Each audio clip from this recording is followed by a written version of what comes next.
The Super Speedway Podcast is a Dream Bigger media production. For news, photos, show notes, and information about advertising on the podcast, visit www.thesuperspeedway.com. 3, 2, 1. Welcome to the Super Speedway.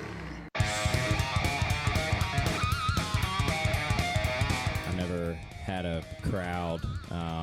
It just felt like in the palm of your hands. I mean, is how it felt. You know, you get excited, they get excited. You know, you walk and they don't say anything, and you pump your arms up and they get pumped up. So that's just something that I've never really experienced, and that's one of the coolest moments I feel like of my racing career. And yeah, you don't know if that'll always be that way. People might not like you in a couple years or whatever. So today was something I'll never forget, and just appreciate all the folks making it feel like a home race.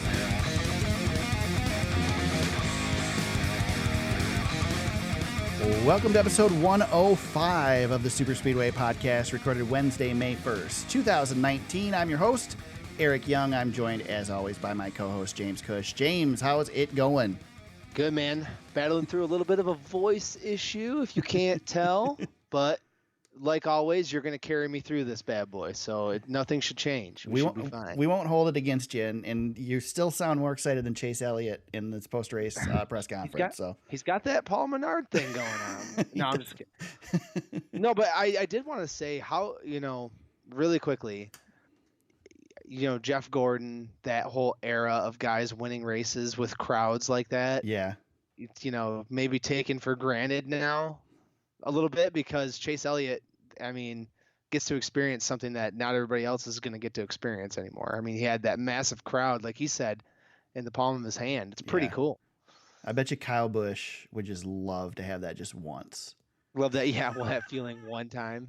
Yeah. He'll get there. You know what, though? Kyle Busch will get that feeling. Oh, yeah. He will. We've talked about that before. There's going to come a day where Kyle Busch will have what Chase Elliott has. Yep, the right guy's going to wreck him. The right thing's going to happen. Something's going to happen. Yep. I mean, the old man that's still lingering around. That's the one that wait till Jimmy Johnson wins again. Yeah. Watch, it's going to be the same thing. Yep. Kurt Busch got it last year at Bristol. I mean, really. Yeah. Yep. So yeah, Chase Elliott gets a win at his home track at home track in quotes, because it's not really his home track. His home track's Atlanta, of course. But a little bit of a home field at Talladega, not too far from Atlanta. I know one of my buddies lives out in Atlanta, says it's about a 2-hour drive to Dega. So he's been bugging me to go out there for the last year or so. Well, Chase's dad had a ton of success at Talladega. Yeah. So, yeah, kind of a home track. We'll give it to him. Yep. It's Elliott's fourth victory in 123 Monster Energy Cup Series starts. And James, I didn't even tell you, I was on the radio yesterday down in Toledo again. And they brought up something that I didn't even know, and I forgot to research it before this, but Bill Elliott actually got a win this weekend as well, I believe. Yes. Yeah, rode Atlanta, right? He was doing a vintage stock car. Yeah, it was a vintage race, so. Yeah, pretty cool. So both Elliott's getting victory lane this weekend. It's pretty neat. Got to see quite a race at Talladega. I've kind of got, notes here in a certain order, but I don't really care what order we go in. Yeah. I guess let's start out, James, with what do we think of this race overall? What were your thoughts on it? If you can talk. I'll talk. I'll push through. No, it was a great race, start to finish. I thought it was really good. The ending is dicey. We'll probably talk about that a little bit. Yeah. But I thought just pure racing, as far as what formerly has been known as restrictor plate tracks, looked a lot like what we were used to before the tandem era. Mm-hmm. Maybe that mid 2000s, late 90s feel. Wasn't I don't know. I don't know how you feel about it, but I thought this was probably some of the best super speedway racing we've seen in a few years. I mean, there was different lines that were able to move. There was less of the blocking culture that we've developed over the recent years. We've been in I'll call it like the Pied Piper era, where we get a guy out front. He moves lanes, blocking. I thought this looked a lot more like what you and I grew up on. What do you think? I agree. I think, let's put it this way. If you couldn't find something you liked about this race, then you're watching the wrong sport. There's no point in continuing to watch NASCAR for you. We had pack racing, we had a little bit of single file, we had good passing, we had, excitement on pit road, we had a car flipping if you're in it for that sort of thing. I mean, we had everything. The only thing we didn't have, and you alluded to it, the only thing we didn't have is a green flag finish. But NASCAR did try to let it play out as long as they could. We don't have it in the show notes, but they did talk about that the reason the caution was thrown at the end wasn't because of the backstretch crash. It was because of debris from Ricky Stenhouse's crash on the front stretch, which I didn't. Stenhouse said he stayed buckled in the car, and on Radioactive, you could hear the crew telling him to stay buckled in. He was prepared if the cars came back around, but you knew the way that car was. It wasn't rolling, that they weren't going to come back around to the start-finish line. So it was just a matter of when NASCAR was going to throw the caution. And NASCAR did it. They kind of held the flag, if you will. I kind of expected them to do, and they kind of did it. They waited until the front positions were locked. I mean, yes, there would have been probably a change in position and a bigger battle going into turn 3, but at the point the caution was thrown, there wasn't a move in progress. They were single file for the most part. It was. I feel it was a good time to say, okay, this is it. This is a good place to end it. We're not interrupting a battle right now. Right. I think anybody who waits to the last lap at a restrictor plate track to make a move is nuts, because the chances of making it back around are so slim. This is one of those instances I feel like, and again, you couldn't have done this because NASCAR kind of has a rule that once a car gets off the ground, they throw the caution. So it wouldn't have mattered. But generally, I think this would be a good time to say, okay, let's take the loops we have around the track and let's paint a line on every single one of them. And then when we have something like this, say, okay, we're going to throw the caution. The race ends at the next loop. And then you race at the next loop. And then you don't have the worry about running around back to the front stretch where the wreck is, but you still got to get a finish. People got a chance to make a move, but I don't know. I mean, at the same time, you're going 200 miles an hour. Well, you can't make that decision that quick. Exactly. Well, here's the barometer I'm judging all of this on. NASCAR fans are always complaining, right? Right. Jeff Gluck's Twitter poll was 90-10. Was this a good race? Nice. The race didn't end under green. It was still a 90% good race poll. NASCAR fans still loved it. And part of that's probably the Chase Elliott factor. That might be a 10% bump or whatever. Well, but you know me. I hate caution flag finishes. Yeah, nobody wants them, and it was still a good race. I did not have a complaint about this one. This one did not feel like that to me. It felt like it was a complete race. Yeah. Yeah, the right guy won. He was probably going to win it regardless. So yeah. It all worked out. But yeah, there's ways we could do it. When NASCAR's tried, the halfway down the backstretch rule they had for a while, and they've tried different things, but I think what we've got in place is pretty good, and it worked. It works out, especially when you have a good race to kind of back up the finish, regardless of what happens. I mean, the thing is the race was so good throughout that even if the ending bombed, it still was a great race. Like, I feel like this is one of those races that the ending, a good ending can help a bad race be remembered as a good race. And a bad ending can really ruin a good race. But I feel like this race was so good that you would have had a hard time really ruining it with the ending. Yeah, and I think it goes back to what we were saying earlier. This race felt like the heyday of the quote unquote plate tracks. That's this is the kind of racing. It looks like what we saw Dale Earnhardt run, and when Dale Jr. was having all his success. I mean, that's what it looked like out there. So we've criticized this package a little bit this year, but this package is perfect for these tracks. And fans were slamming NASCAR all week heading up. I mean, my Twitter feed was bombarded with fans. Why are they adding more spoiler? Why are they doing this? Blah, blah, blah. And you know what? To NASCAR's credit, they stayed course, kept adjusting, and the product that was delivered on Sunday got an A+ grade. Right. So let's stick with what we've got for the super speedways now. Go to Daytona, see what it looks like in July, and hopefully we continue to build on it. Here's the thing: the perfect formula for a super speedway, the perfect formula for a track like this, is a lot of drag and horsepower. That is the perfect formula. That doesn't work. I mean, you take that same package and run it at Dover this weekend, for example. It's not going to work. Right. But at Daytona and Talladega, you want the drag because you want the big plume of air in the background that allows cars to draft up. You want the horsepower because then they have throttle response and they can make moves like they made this weekend. Exactly. The additional horsepower was the big thing that made this race what it was. Yeah, and you've got the teams in the back who are still because of like you said, that the pockets of air that are being built and having the engines slowed down as much as they are. Right. The smaller teams are still able to get the restrictor plate effect of drafting. Yep. And being able to stay up front. So, man, yeah, that was. I'm just kind of thinking back on it now, and I'm like, God, man, that was good. I'm really excited to go back to Daytona, and I know. I haven't. I think we always look forward to the big super speedways, but more so now. I think we finally seen something that we've, kind of been looking for. Really, and maybe we didn't even know what we want. I feel like NASCAR fans have been so confused. Saw a lot of stuff about the tandem draft. Boy, I wish we had the tandem draft back, and we just don't know what we want anymore. And then, we have this race on Sunday, and it's like, there it is. Yep. That's what we want. Well, that's it helped that we saw more of the single file crap on Friday and Saturday too. Yeah, we saw a ton of it in the ARCA race. The ARCA race was awful. Yeah, wasn't that 26 cars or something? Yeah, that's the thing. Maybe that's part of it. Is we only had 26 cars, and when you're looking at ARCA, you only about half the cars are competitive anyway. And then demo derby. Yeah, then you cut the field down, and it was a bad race. I'm sorry. I hope NASCAR can do some stuff with ARCA. ARCA's great on the short tracks, but the ARCA series on the big tracks anymore is just garbage.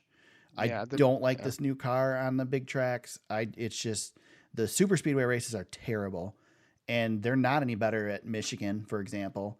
I think it was Chicago last year was okay. But I don't know. That car is just not good on the big tracks. Then you just stick to the short tracks with it. Yeah. But I don't remember where I was going. But okay, so here's the question: we saw you mentioned that we added a spoiler before we got to Talladega. We then added a wicker bill on the top of the spoiler to try and slow the cars down more. Pole winning speed was what, 204, I think, something like that.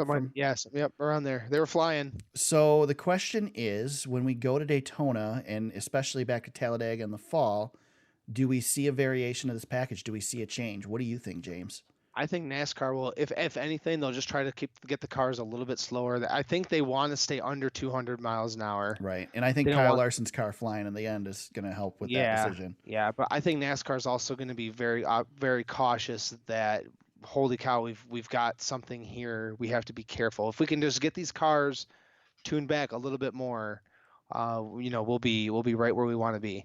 I could see them maybe increasing the size of the wicker on the spoiler, and maybe looking at putting one on the roof like they did back in the past. I feel like that would slow them down. They don't need to slow them down much. They need to drop a couple miles an hour off of them. Yeah, they'd probably like these cars at around 198. I wouldn't be surprised to see them keep this package for Daytona and see what happens, because Daytona is not going to be as fast, and they can maybe learn something from Daytona to take back to Talladega. I would imagine when we get back to Talladega in the fall, we'll see a little bit of a change, but not much. And Daytona tends to be a lot slicker in the summertime. And during July when it's like 12,000 degrees out. Yeah, so these cars are going to be they're going to be a little bit more turbulent around the track. So and with Kyle Larson getting up in the air, I know that's a concern at Daytona, but these cars are the NASCAR can do whatever they want to do. These cars are going to get in the air. If they go backwards, they're not built to go backwards. Once they do, they turn into a jet. But that's the thing. That's what's been weird about these crashes at Talladega, is they haven't been going backwards. Larson wasn't going backwards. He was going sideways. He was almost going forward. Yeah, it's just that little bit of lift. That lift in the wrong direction. Yeah. Whatever it may be, sideways, backwards, what have you. That air gets under these cars, and it's just they're just like paper in the wind. One thing I've really noticed with this car is it feels like that the hood becomes a parachute, and once the air gets under the front of the car, if the hood stays on, then it goes airborne, versus a lot of times the hood rips off. But if you don't have damage to that hood area, that hood doesn't break, it tends to pick these things up when they're going sideways and the air gets into that front wheel well. That's what happened to Kenseth. Kenseth went flipping. That's the same thing that happened to McMurray when he flipped. It's weird. But, so Larson took a heck of a ride.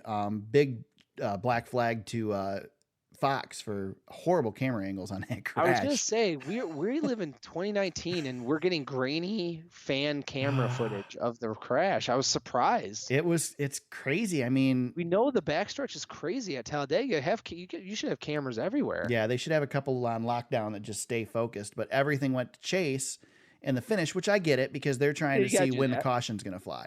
So they're trying to help NASCAR as well with the decision, and they're trying to be able to determine who the winner is, etc. But yeah, somebody needs to be on the crash cam and lock on the crash. I mean, you got a car flipping, right? But yeah, crazy ride for Kyle Larson. Thank goodness he's okay. The car came down. I didn't even know he flipped at first. Yeah, it's hard to see it. Yeah, they showed the car sitting there, and you could see some damage on the top. It's like, oh, he must have got up on the side or something.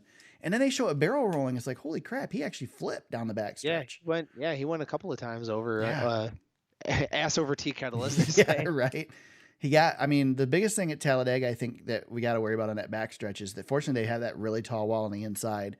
But one of those cars gets up in the catch fence, it's a whole different story. And it's not as much worried about somebody going through the catch fence because it's a pretty sturdy catch fence. I doubt a car is going through it, but those catch fences, you don't know what's going to happen to that car when they hit it. It's not good. Yeah. So see Austin Dillon, 2015 Daytona? Was that the year? Yeah. So.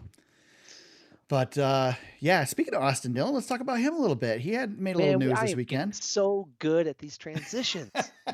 and then I have to, of course, ruin it. Right. Yeah, you have to point it out. Got to gloat. Yes. I know. So Austin Dillon penalized this week. We learned before the race that they'd taken or confiscated his rear deck lid. The violation: deck lid must be used as supplied from the manufacturer.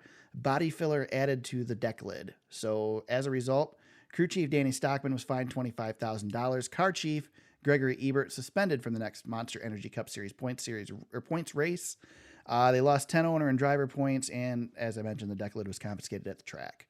Rich Childress Racing will not appeal the penalty they've announced. So, messing around with the deck lid, that's a no-no.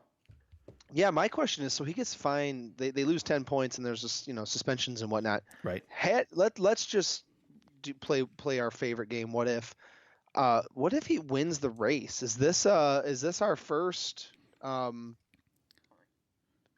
taking the win away situation? I don't think they'd take the win away because the penalty was that was found before the race, I would assume. So it didn't affect his race itself. Oh, gotcha. Yes. Okay. If it was after the race, they found it, then yes. Race. But this was found. This got through tech and was found after the race. Then yes, that would be something. That would be a bigger penalty than in this case, right? This was found. Yeah, definitely. And this was found in the first inspection of the car. Perfect. Okay. So, yes. So yeah, they lucked out there. Yeah, no kidding. Well, and that goes back to the reason that this inspection process is the way it is now before the race. I mean, think about it. This team's playing these games, but really the inspection process is, saved them a little bit. Because it saved them and prevented. I mean, it saved NASCAR too. And I like how clean it is too, because you lose the 10 points and so on and so forth. But I mean, it's pretty straightforward. I mean, you're able to race. It's you're clear. You still lose a couple of points, but off we go. Yeah, it's not a huge issue like the windows in 2018 were. Right. Yeah, I don't really have much to add to that. No. One other thing to mention, I had it down in the show notes a little bit. Most lead changes at Talladega since May 2014, not 2018, as I have it in the notes. There were 39 lead changes on Sunday. There were 48 back in 2014. So, good race. Let's talk about winners and losers, James, before we get into the news. Obviously, Chase Elliott, Alex Bowman comes home with a second place, and Ryan Preece comes home third. Daniel Hemrick gets a top 5. Yeah, great days. Brendan Gaughan, the restrictor plate guy, man. 8th place finish for Brendan Gaughan. Yeah, he shows up kind of like Boris said on the road courses. He shows up at the super speedways and just tacks up top 10s. Yep. Let's talk about Ryan Newman again. How many top 10s in a row has this guy had? He's just hanging right there, man. I'm gonna look at his stats really quick at Racing Reference because I feel like he's got to get a win this year, right? That might be asking a lot. I don't know. He's there. Might be asking a lot. So he has 3 top 10s on the season, and they all have come since Texas. He has ripped off an 11th, a 9th, and a 7th. So that for that organization, I feel like we say this with Roush all the time, but making some gains, which is nice to see. Yeah, definitely. I'm looking here real quick. Corey LaJoy's up there. So Newman is in right now in the playoffs. He's in. Yeah, he's in. Yeah, he's run well, man. He's run well. I mean, Newman's more in than Jimmy Johnson. Yeah, and Kyle Larson for that matter. Kyle Larson's not in at all. Yeah, so. Kyle Larson, man.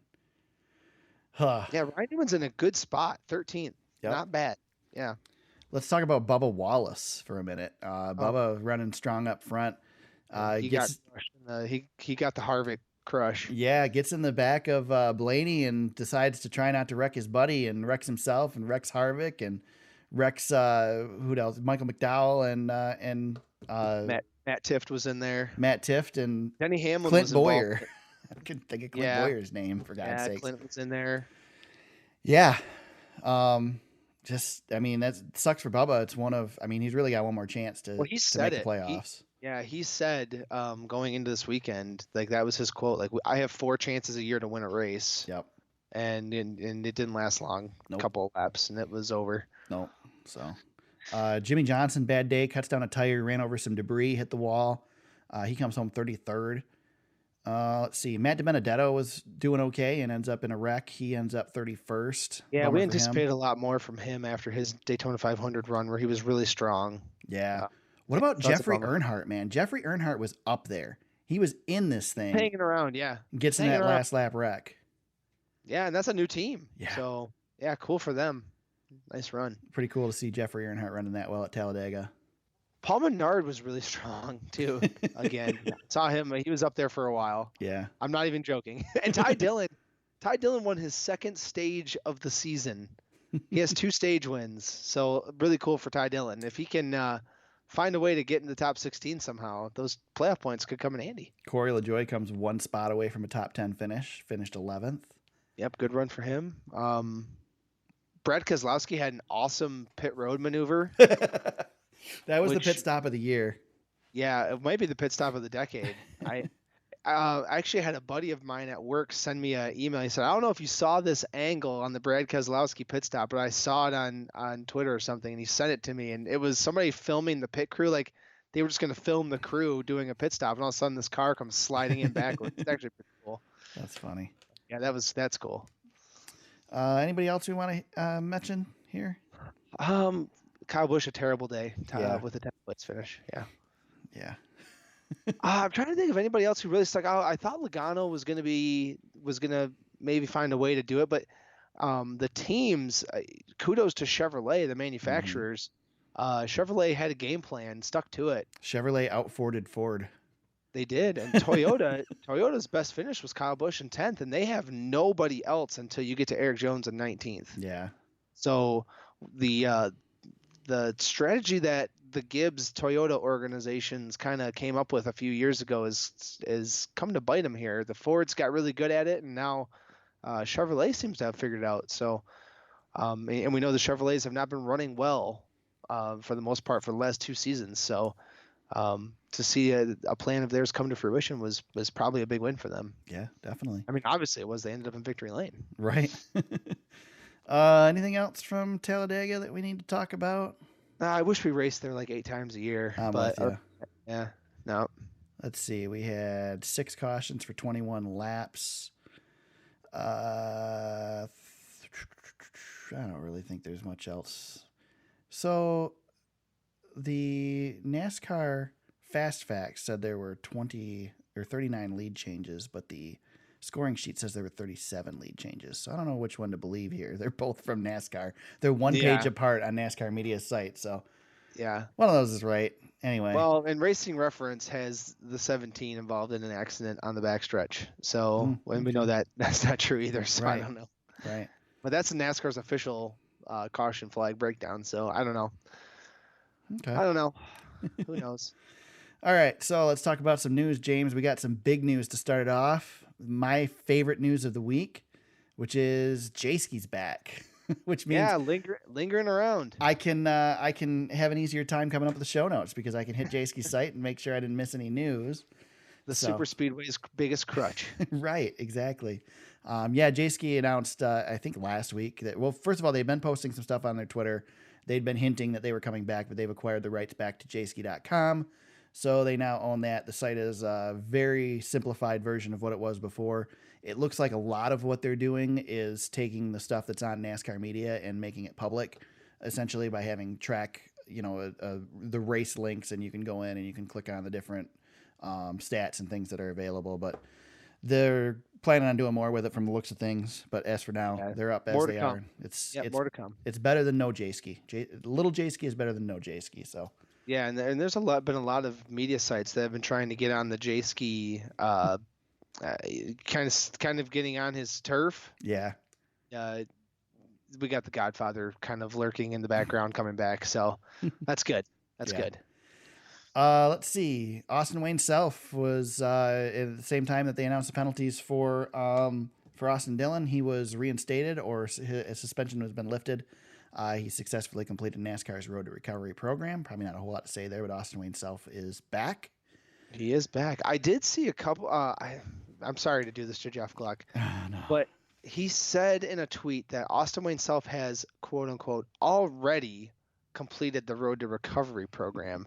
I found the already unnecessary. Yeah. Just say Austin Wayne Self has completed the program. Right. We don't need to have any speculation on that. It is what it is. He got suspended. He did what he had to do. He's back. Yep. Joey Logano got to visit the White House to commemorate his 2018 title. I don't know if that was. How did we not start with this? I don't know if that's a privilege or a penalty. I gotta tell you, some of the quotes. I was just reading Twitter and I was loving life. Trump quotes. This is not a political statement. He's hilarious. Yeah. Oh yeah. Trump gives the best quotes. The way, his quotes are just hilarious. A lot of times he likes to just say words until he feels the sentence is complete. He just speaks. Yeah, it's exactly what he does. He builds words into piles, and sometimes, I don't know. It's just great. So Joey gave Trump a helmet and a trophy, and he got to tour the White House and had his car parked on the front lawn, which was pretty neat. So did Roger Penske end up staying in the Lincoln bedroom? I don't know. He was invited. I didn't see Trump that part. Invited him. I didn't see that part. Right in the middle of the press conference, Trump just said, "Roger, why don't you stay in the Lincoln bedroom?" Yeah, awesome. Would you like to push the big red button too while you're here? Please don't push. He cannot. He doesn't have access to the button. No He's got they just put one of those Staples easy buttons on Trump's desk, and he thinks that's he'd have pushed it already if he had. There's no way. All right. Anyway, NASCAR announces they're going to stream 4 events from Dover this Friday. Let me click on my link here to get what it is exactly that they're streaming. So we're going to have Monster Energy Cup Series opening practice at 11 a.m. to noon. Noon to 1, NASCAR Xfinity Series opening practice, 1 to 2, NASCAR Gander Outdoors Truck Series qualifying, and 2:30 to 3:30, NASCAR Xfinity Series final practice. So testing the waters on the streaming stuff for NASCAR.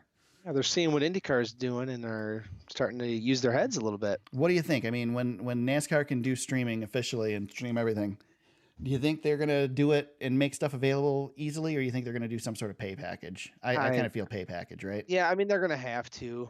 The content is so valuable. It's just going to depend on what their TV partners want them to do. Right. I mean, that's the only thing that concerns, I'm just wondering, the TV partners might not be thrilled about the fact that, I mean, they're going to want to get a piece of that pie if NASCAR is selling a package to stream the races, because or maybe the TV partners are throwing NASCAR a bone saying, yeah, go ahead, get into streaming. You can have the practices and the quality, whatever. But maybe. But I don't know. There's always going to be a paywall somewhere along the way if you want full races. It's just how are they going to do it? I will say I'm not satisfied with NBC Gold for Supercross. I'm not pleased with the package because NBC's always been really weird. Well, it's great because I can watch it live, and they've delayed some Supercross races this year, so it's been cool to be able to watch them live. Although, rarely do I watch them live. The only ones I really cared about were the ones that were pushed to the next day, which I think there was 1 or 2 this season. Mm-hmm. So I didn't have to wait till the next day to see them. I could watch them live. But the 2 problems: they stream at 30 frames a second, which, if you don't realize, sports at 30 frames per second is the worst thing ever. It's like watching it in slow motion because it's really jittery. Mm-hmm. So that's painful. And then you can't start watching until it's over. So you either watch it live or you wait till it's done and watch from the beginning. You can't join. You Or you can't. can't rewind. Yeah, you can't rewind. Yeah. You can't start halfway through the race and start at the beginning. You have to finish. Join it live. And this might just be Apple TV, but Apple TV and their iPad, iPhone app are really clunky when it comes to skipping forward and back. They're awful. Yeah. And it doesn't save your position. So let's say I watch half the Supercross and then I shut it off and come back later. I have to find my spot again because it wants to start back over at the beginning. That's terrible. Yeah. That's terrible. It's awful. There is a new sports streaming service. Everybody, there's a lot of different services out there that are trying to be the Netflix of blank. Right. And there's this new streaming service. I'm really keeping an eye on it called DAZN, DAZN. And they are acquiring rights very quietly.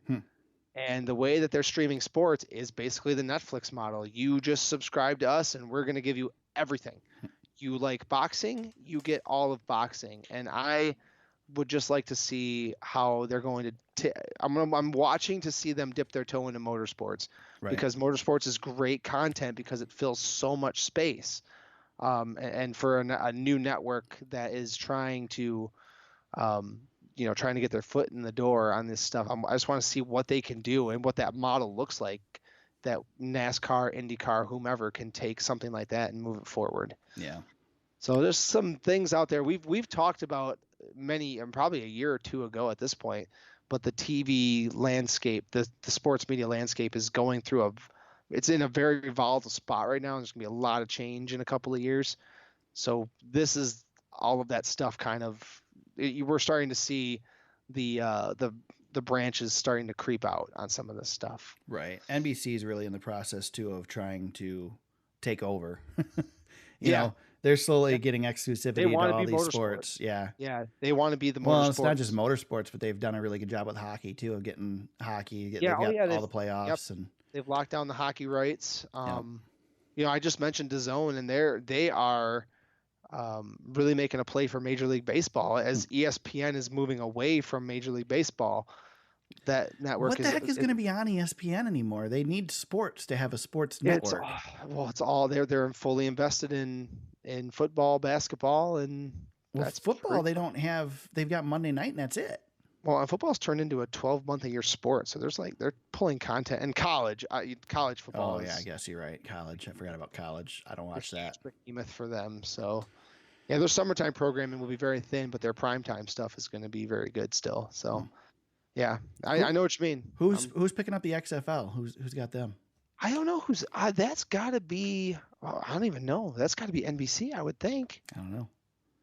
NBC doesn't have the relationship. Well, no, it can't be, because Vince just signed a huge deal with Fox for WWE. So you would think that's probably probably Fox. I don't know. We'll see. Interesting. All right. Let's see. Nothing else big this week. Just they brought single car qualifying back. Yeah, they stuck that in today. Yeah, NASCAR announces today single car qualifying is back. We're not just getting it on the big 1.5-mile tracks. We're getting it everywhere. If it's an oval, it's single car qualifying.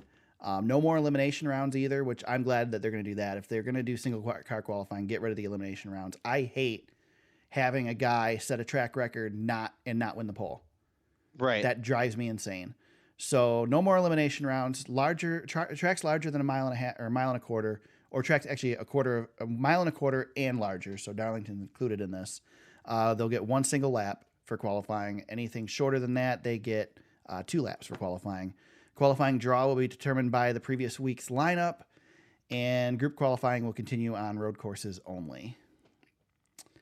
I don't know if there's really much to say about it. We got our single car qualifying back. I'm disappointed that we couldn't figure out a way to make the group stuff work, but I'm kind of glad they're done screwing around with it, and let's just go back to what worked. Yeah, just go back. I still think heat races is the way to go, but whatever. Half the people are going to hate it and half are going to love it. I don't mind the single car qualifying. It was fun to go to the track, get to see each car on its own. It was fun when they were really pushing, trying to get into the race, because you'd get to see these guys. At Michigan, it was fun because You got a big 2-mile track. Now it's not going to matter because they're going to be wide open. But when they weren't, you could hear when they let off the gas. You could listen to them feather the throttle. That was neat. But yeah, with this package, it's just going to be wide open, so nobody's going to care.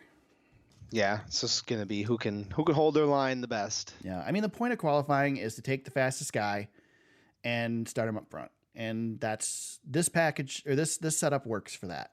Yeah. The old one did not. The old one was a show, and if that's what you want, great. But the show sucked the way it was. So Yeah. go back to this. It's not a show. It just does what it needs to do. It's a nice utility thing, and we're done with it. We'll quit talking about qualifying now.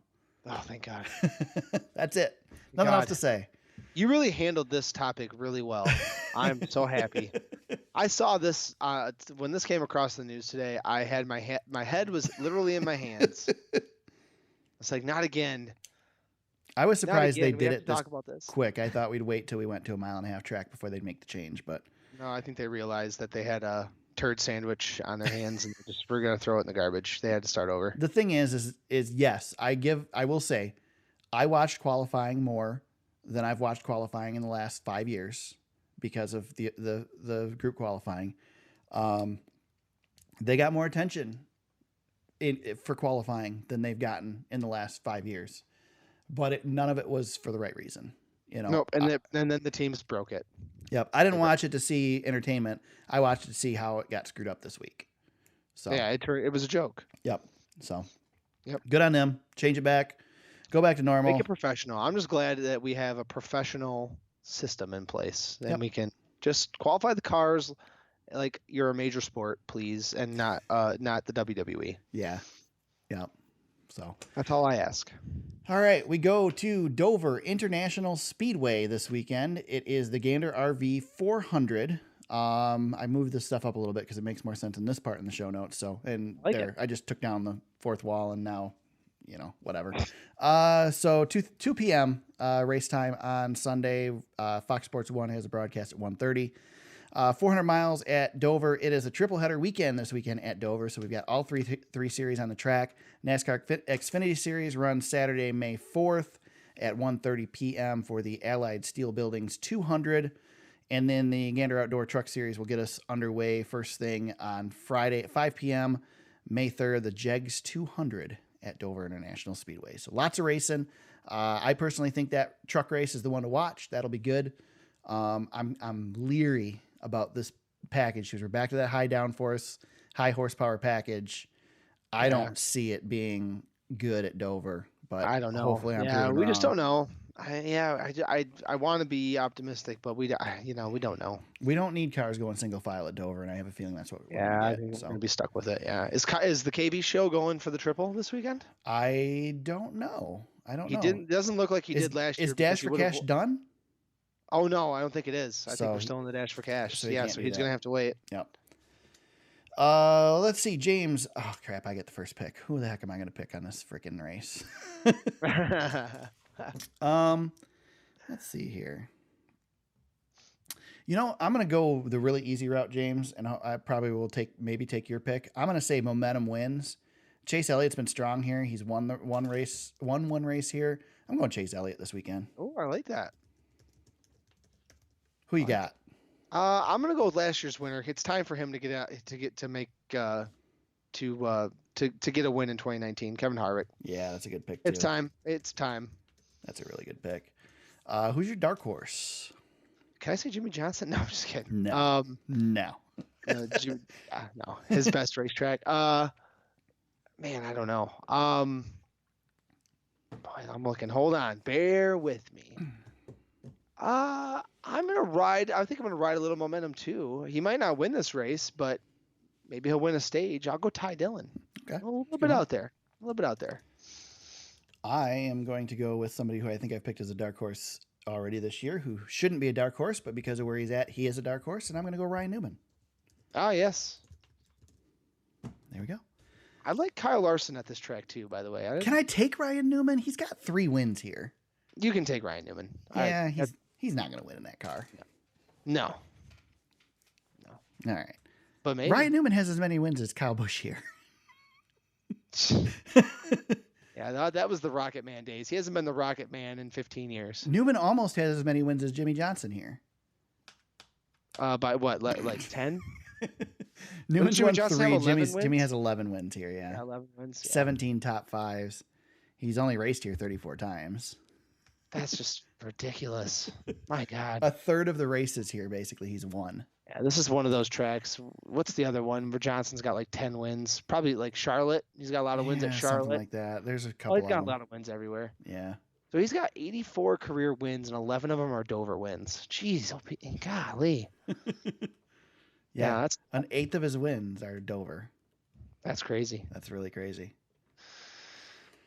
All right. Shout outs. James, I know you've got one. I put it in the notes for you so you didn't forget. Yeah, how do we say it though? I don't know.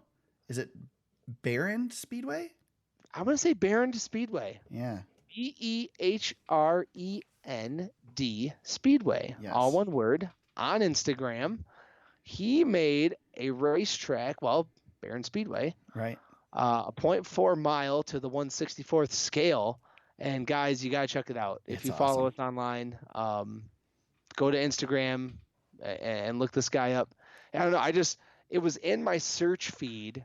I don't know, poking around on Instagram and went to the search function, and I saw this racetrack, and I'm like, oh, there's cup cars on this racetrack. What is this? And it was a 164th scale racetrack. Yeah. Dude, you guys, I can't do it justice trying to talk about it. You have to see the details. I mean, he's got water barrels at the end of pit road that look like, I don't know, it just looks good. It's just really cool. It's everything I wanted as a kid. Custom painted ambulances with the AMR logos on them. Concession stands. He's got the turns are banked. He's got the safety vehicles. They look just like the real thing. Yeah, the looks like bank a turns is a big deal. And the bank straightaways. I mean, the whole track's banked. It's awesome. Yeah, this is my new favorite thing, my new obsession. I have done numerous searches online because I figured I've always wanted to do this. I've always wanted to do a half mile 164 scale model track. Now, I wasn't going to do it to play with it. When I was younger, I wanted to do it to play with it, but I wanted to do it just to have it, use the model railroad stuff like the road in grass and whatnot, and build one of these. And this is, I've searched and I've never found anything really good. I found a couple things. I found a lot of like slot car tracks like this. Yeah. But nothing like this is exactly what I wanted to do. Tracks built on cardboard or whatever. I don't know what his material is, actually. I don't know what he made it out of. It might be cardboard. I don't know, man. It looks like it's on like it's on this big table. Yeah.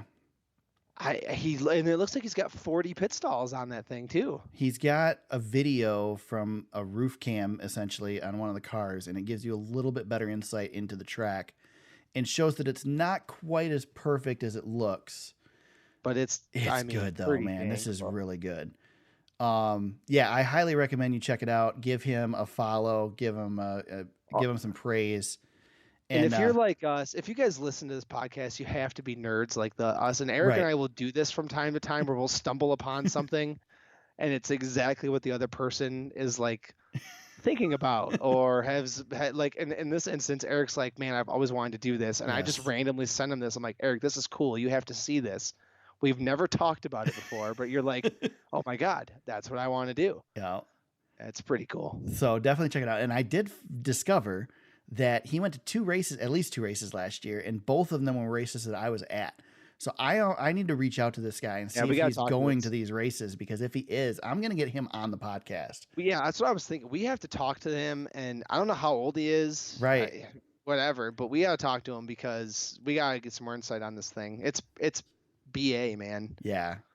Yeah, there's no information here about him whatsoever. It's just the track. There's a couple of videos from I mean, we're saying him. It might not even be a him. Yeah, whoever this person is. I mean, he does Sir, ma'am, he does whatever. have a Jeff Gordon koozie with the Founders beer. So he's not far. I mean, he's in our area. If he's got the Founders beer, he's in our. Well, he's got to be. He went to Chicago and Kentucky. Yeah, so he's a Midwesterner. And he's got the beer, so I'm assuming that means he's at least, 21. Got to be 21. He's a NASCAR fan, though, so he might not be 21. We're trying to nail it down, but But Founders is a Michigan beer, so he's in our neck of the woods. I'm gonna be reaching out to this guy. So I'm Well, gonna. he's got his email. He's got his email on his Twitter on his Instagram account, so we can. Okay. I'm gonna reach out to him and tell him that he's been shouted out in the podcast, and so maybe Get him on. Yeah, definitely. He's only got 607 followers. You guys need to follow him. Get him some followers, man. This is That's awesome. a lot, though. Yeah, That's a lot. 607 is tough to do on Instagram. Speaking from experience. I'm like, man, I see other people and it's like, man, I gotta have that many followers, and I look and I'm following more people than I have followers. Yeah.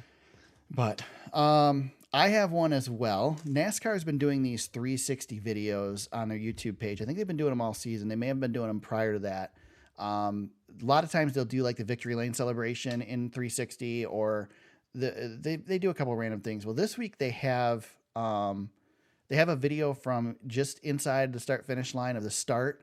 They've got one from turn 3, and just the cool factor of it is, to me, is that I've gotten experience the last couple of years being in these places, not at Talladega, of course, but at different tracks, like being close to the fence, being, by the action at the edge of the track where people don't get to go. And this video does it justice. It gives you an idea of what it looks like because you can pan and follow and whatever. I recommend checking out the 360 videos. It's pretty cool to be right there in the middle of the action and get to see what it's like. For those of you who haven't been able to experience it, which, like I said, not many people get to do that. So check it out for sure. Very cool. Got to shout out John Force on Dale Jr. download this week too. I know I've been shouting out the Junior download, but he had. He's on it. Yeah, he's on one right now. I haven't listened to it yet. My wife has listened to it though, and she's been pretty entertained. So John Force is something. He's 70 years old. She says he's 70 years old and still racing. I said all he's got to do is go straight. I mean, just hits the gas. Yeah, hit the gas. But he's wrecked so many freaking times that. Yeah, he. I won't give it away, but his favorite social media channel isn't really a social media channel. So I'll just leave it at that. You have to go listen to it. It's super inappropriate. Nice. All right, Fantasy League. I don't even have that pulled up. I don't know how I did because I got slammed this week. Oh my god! How did I do, James? Because I didn't pick my drivers. No, you beat me. Did I? I scored a whopping 76 points. It was bad. I literally forgot to pick because we had the off week. Yep, I'm pulling it up right now just to make sure that I've got the exact numbers. I'll do a quick rundown for us, but oh my god, it was terrible. Just terrible. Let's see. So I've got from Talladega, Freight Train continues to just freight train. Scored 185. I finished Justin fourth without picking drivers. Yeah, you did good. You did pretty good. Justin 713 second, Hurricane Ditka, then Eric the KB Show, Scoters, and then Scoters, Ranger Running, and me. We were all, I don't know what happened. What happened to Ranger, man? He's been so good. Yeah, we were starting parks this week. So yeah. How do you get 78 points? Like, how do you get that low, James? You have to really try to get I didn't pick and I got 112. I even swapped drivers out of the garage and it didn't matter. So overall standings, then Eric passed me, but Freight Train, like I said, but it's pretty close to the top. Freight Train at 1793, and then Justin 713 is at 1779. And then Eric, you're at 1662 in 5th place. I am in 6th place at 1528. So I continue to John West Townley out there. Oh, that's why I did well, because I had Chase Elliott. There you go. I had Chase, and that's pretty much the only one that did it for me. I wasted a Kyle Busch, unfortunately. I probably would have ended up picking him. I probably would end up picking him anyway, but. Yeah, Talladega's a crapshoot either way. You can either get a lot of points or you don't get any at all. Well, this just goes to show you could just pick, not pick and still do well. So even guys who finished at the top this week with the 180, that's not a very high score for our league. So yeah, it's just one of those weeks. You just got to survive. It's attrition. Yep. All right. Anything else, James, that we need to talk about before we get out of here? I do have a funny story. Real quick. I'll be brief. No, it's all good. We're early, man. We've only been 49 minutes. I know. This is short. Yeah. So this is kind of funny. It reminded me of NASCAR in the moment, so I was really excited. So we had our local festival in town. It's the Freeland Walleye Fest, and we do garage sales, and it's a whole thing. So one of the things that we do is there's a road race, the 10K, 5K road race series. So I run it every year. It's my home race. I love to do it. And I'm running the 10K, and I'm going along at a really good clip. I'm really happy with my performance at this time.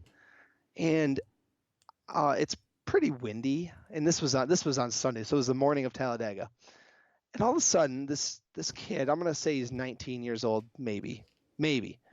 All of a sudden, he's drafting me. He doesn't just draft me and then pass me. He's making me cut the wind for, I'm not kidding you, head into the wind 1 mile, and he is on my keister. Like, I can hear him breathing, and his feet are right behind me. And I'm like, what in the heck is going on? So we make the turn after about a mile of this drafting, and my wife, God bless her, she's like, why don't you just let him go? And I'm like, no, this is racing. No, I don't just. That works. But seriously, I'm running down these roads, and I'm like darting to the left a little bit and to the right, just trying to set myself up because we have to do a big turnaround, and he is just following me, like he is right on my heels. And so he passes. Finally, the kid gets around me and passes me and goes and drafts on the next person in front of him and follows him for like a mile. It was really funny. It just made me laugh in the moment, but I was super annoyed. If you know me, I was like really annoyed. I can't imagine you being annoyed. Yeah, and after I thought about it, I'm like, well, I mean, good tactic. It's not like we're like running for like a national championship here or anything, Right. but it's just your local 10K race. But okay, good tactic, dude. I mean, if it wasn't so windy, he probably wouldn't have done it, but because of the wind, man. I was kind of insulted. Like, am I, like, I know I'm like a wider set person, but I'm not that wide. Hopefully I improved his performance a little bit. Jeez, man. I can't believe he was drafting me That's in the funny. local 10K road race. Anyway, that just made me laugh. And I thought, well, this is Talladega morning, so maybe he's just a NASCAR fan. I don't know. Could be. That's good stuff. Yes, there you go. There's one of my great running stories that are super exciting. There you go.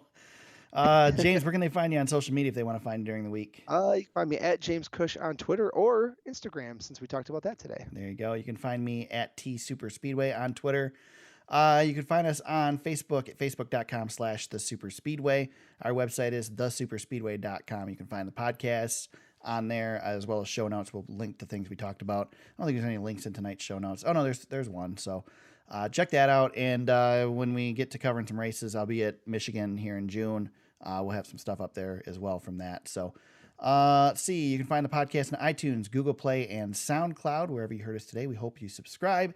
And if you want to become a patron and participate in the show and help us out a little bit, maybe get us to a couple more races, maybe improve our equipment, or just show you appreciate what we're doing, visit us at Patreon at patreon.com/thesuperspeedway and become a patron. There's a few packages there that you can choose from. With that, we go to Dover this weekend. Talladega is in the rearview mirror, and we'll see what happens with this high downforce package on a high bank track and see what we get. Let's hope we get some exciting racing at Dover. Until then, everybody, let's go racing.